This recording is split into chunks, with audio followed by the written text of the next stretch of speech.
नमस्कार दोस्तों, आप सबका स्वागत है आर्टिकल इन न्यूज सीरीज में। अब जैसा कि आप सबको पता है, budget session of the parliament का फर्स्ट फेज खत्म हो चुका है और दूसरा फेज मार्च में शुरू होने वाला है। बट इस सीरीज में जो हम आर्टिकल के बारे में बात करते हैं वो आर्टिकल इन्हीं सेशन से रिलेटेड है।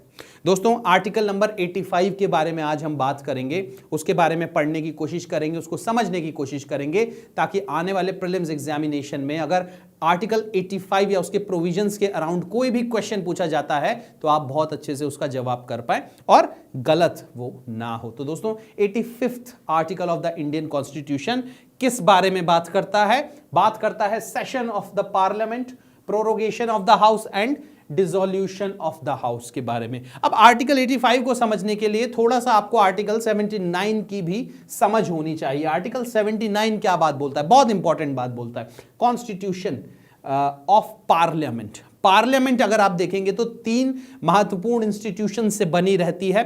पहला है प्रेसिडेंट, दूसरे है राज्यसभा और तीसरी है लोकसभा। इसी चीज को इंट्रोड्यूस करता है, इसी चीज को कॉन्स्टिट्यूट करता है article 79। There shall be a parliament. देखिए, सबसे पहले पार्लियामेंट आ गई।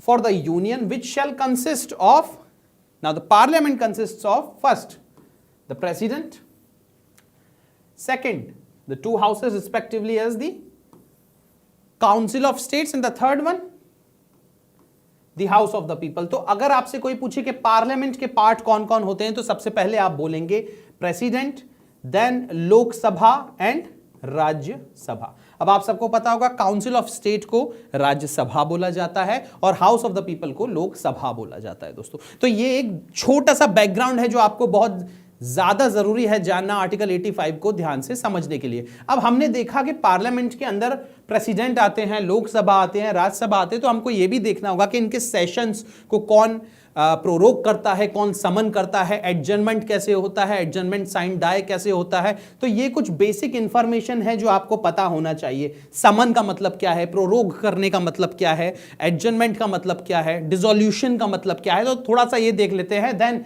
It will be very easy for us to understand article 85 of the Indian constitution. देखिए, समन करना क्या है दोस्तों? It is the power of the president to summon the houses.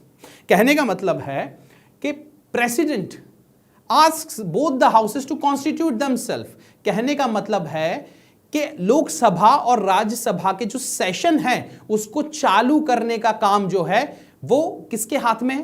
President के हाथ में है। प्रेसिडेंट समन करता है दोनों हाउसेस को किसी भी एक सेशन को शुरू करने के लिए, वो बजट सेशन हो, मॉनसून सेशन हो, कोई भी एक सेशन हो, उसको शुरू करने के लिए, उसको चालू करने के लिए, उसको स्टार्ट करने के लिए प्रेसिडेंट दोनों हाउसेस को समन करते हैं। तो ये सबसे पहली चीज, समनिंग आपको पता चल गई। क्या प्रोरोग का मतलब क्या होता है? उस सेशन को एंड कर देना।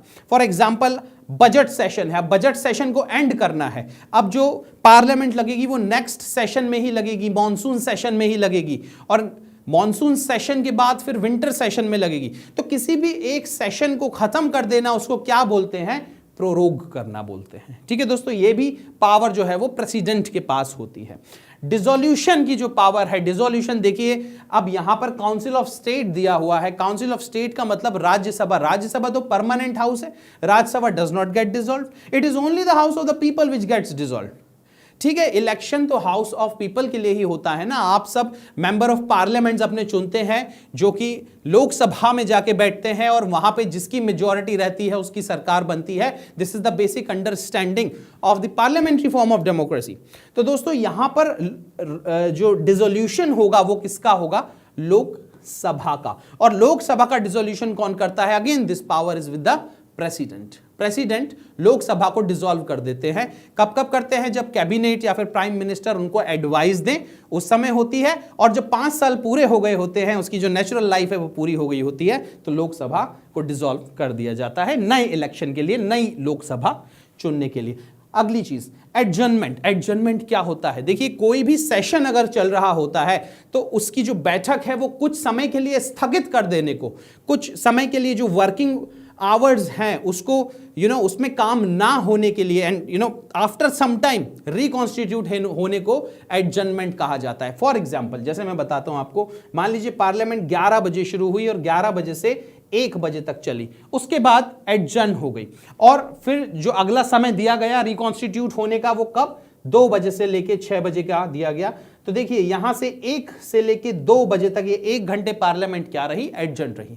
कई बार दोस्तों ऐसा भी होता है कि बहुत ज्यादा अपोजिशन होने लगता है, पार्लियामेंट के अंदर हल्ला होने लगता है, किसी भी तरह से डिसरप्शन होने लगता है, उस समय भी पार्लियामेंट को एडजर्न किया जाता है। एडजर्न करने का जो पावर है वो या तो चेयरमैन या फिर स्पीकर के हाथ में होता है। When it comes to the Rajya Sabha the power lies in the hand of the chairman, when it comes to the Lok Sabha the power lies in the hand of speaker. तो दोस्तों एडजर्नमेंट वहां पर होता है, बट एडजर्नमेंट साइन डाई ये एक नई चीज है। एडजर्नमेंट साइन डाई क्या है? It's a very simple thing. जब एडजर्नमेंट हुआ है और उसकी कोई टाइम लिमिट नहीं बताई गई है, या फिर कब कॉन्स्टिट्यूट होंगे, कब दोबारा आएंगे, कब फिर से वर्किंग ऑफ द हाउस शुरू होगी, वो नहीं बताया गया है, तो वो हो गया एडजर्नमेंट साइन डाई। जैसे कि मान लीजिए डिसरप्शन हुआ आधे घंटे बाद, starting from 11 o'clock, let's say at 11:30 the parliament gets adjourned। तो अब वो वापस कब काम शुरू होगा, कार्यवाही कब शुरू होगी, उसका टाइम बताया जाता है कि आफ्टर 1 hour और after 2 hours the house is going to come back। But जब समय नहीं बताया जाए दोस्तों, उसको कहते हैं एडजर्नमेंट साइन डाई।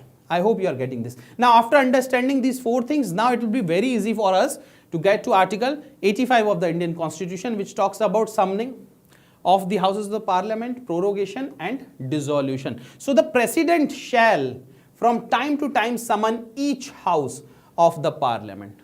ठीक है, ये समझना जरूरी है। The power is given to the president to summon each house of the parliament to meet at such time and place।